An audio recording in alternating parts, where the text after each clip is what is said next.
Tu és digno de receber o livro e de abrir os seus selos, pois foi morto, e com teu sangue compraste para Deus homens de toda tribo, língua, povo e nação. Apocalipse 5, 1-10.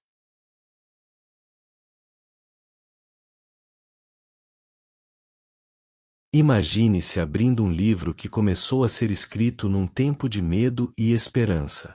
O final do primeiro século, províncias do Império Romano tomadas por tensões e guerras, igrejas pequenas tentando sobreviver aos choques culturais e à pressão política.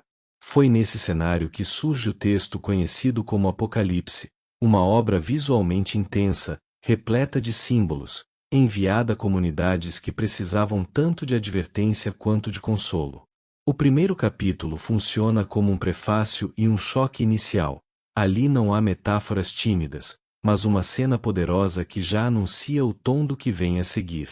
O autor, identificando-se apenas como João, dirige-se às 7 igrejas da Ásia Menor, e antes de qualquer explicação, apresenta a razão de sua escrita: comunicar aquilo que lhe foi mostrado em visão, comunicar revelações sobre Jesus Cristo e aquilo que ainda estava por vir.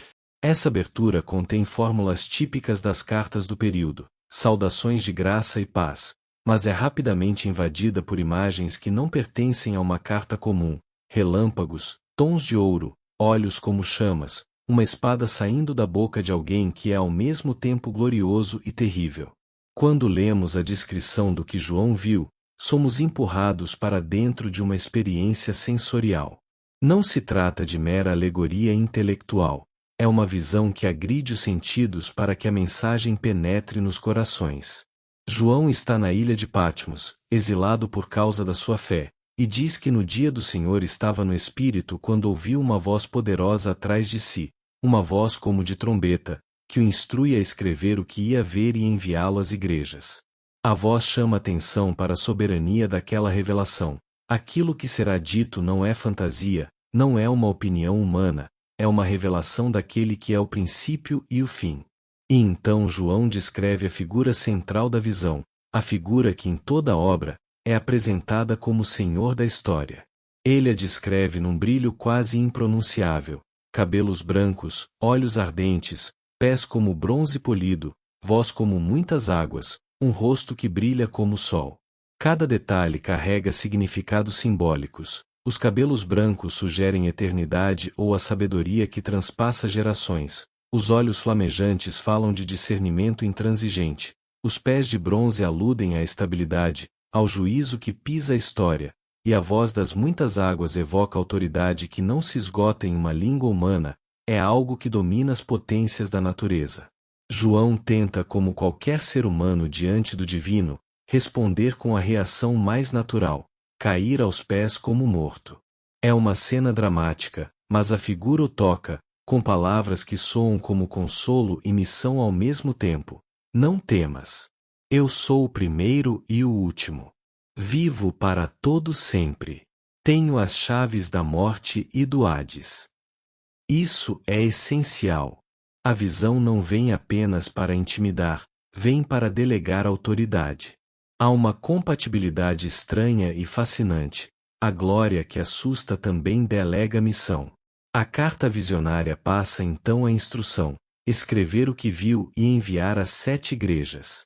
As lâmpadas e as estrelas que João viu são explicadas. As lâmpadas representam as igrejas, colocadas no mundo como testemunhas. As estrelas representam os anjos ou mensageiros dessas igrejas. A imagem comunica que essas comunidades estão debaixo do olhar e do cuidado daquele que é Senhor.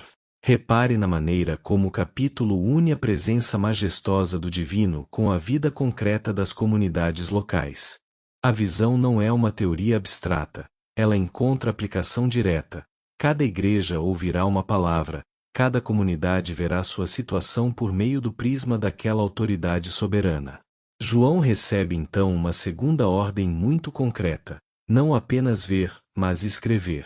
Não apenas impressionar, mas comunicar. A revelação não é mero espetáculo, é um instrumento pastoral. Os destinatários precisam saber que, embora vivam em um tempo de provações, o que acontece não escapa ao controle do Senhor glorioso. E mais ainda, esse Senhor é aquele que morreu e viveu de novo. João enfatiza a ressurreição como o selo que legitima tudo o que foi mostrado. Diante da catástrofe, diante da perseguição, a mensagem é clara. A morte não tem a palavra final. O capítulo continua com um claro apelo à atenção e ao exame. O que a visão significa para os ouvintes concretos? Para as igrejas da Ásia, muitos aspectos soavam com uma clareza pragmática. Se o Senhor tem pés de bronze, então ele apoia o juízo. Se ele tem olhos flamejantes, então nada escapa à sua percepção. Isso fornece tanto consolo quanto advertência. Consolo para os que perseveram, advertência para os que comprometem a fé com compromissos políticos ou culturais. A linguagem do capítulo é propositalmente ambígua e simbólica porque o alvo da carta não é apenas um público imediato.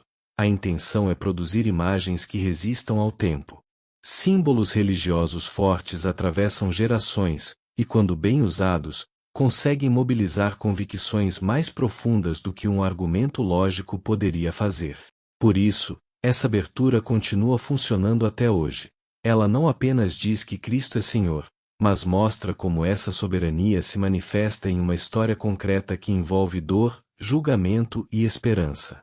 Outro ponto importante do capítulo é o tom pastoral subjacente. João poderia ter simplesmente narrado a visão e terminado. Em vez disso, ele dá instruções precisas ao destinatário: escrever, declarar, enviar. A revelação tem um destino prático: não ficar no mundo das nuvens, mas penetrar as ruas e casas das cidades. Historicamente também é importante notar que o Apocalipse surge num contexto de tensões com o Império Romano. O autor usa imagens radicais para reconfigurar a lealdade de seus leitores, não mais leais ao imperador que demanda adoração, mas leais ao Senhor que segura as chaves da morte. Por isso, o capítulo 1 já funciona como uma redefinição de lugares de fidelidade. Finalmente, a mensagem que ecoa para hoje é dupla. Primeiro, o poder de Deus é maior que as estruturas do mundo. Segundo, a missão dos crentes é sempre comunicada, não basta ver, é preciso contar. João recebe a visão, mas é enviado para que as comunidades a ouçam, interpretem e reajam. Para nós espectadores modernos, isso significa que a obra histórica do Apocalipse não é um espetáculo fechado num tempo antigo, é um chamado permanente para vigilância, fidelidade e coragem. Ao encerrar este primeiro episódio, vale uma pergunta que pode e deve ficar no ar para os ouvintes. Diante de imagens tão poderosas da glória e do juízo, de que lado você posiciona sua lealdade? Será que em nossos dias, nossas prioridades culturais e políticas nos afastam daquele que é o primeiro e o último? Pense nisso, deixe sua opinião nos comentários, e acompanhe o próximo episódio, onde vamos abrir o manuscrito e começar a ver o que aquelas 7 cartas específicas vão revelar sobre cada igreja.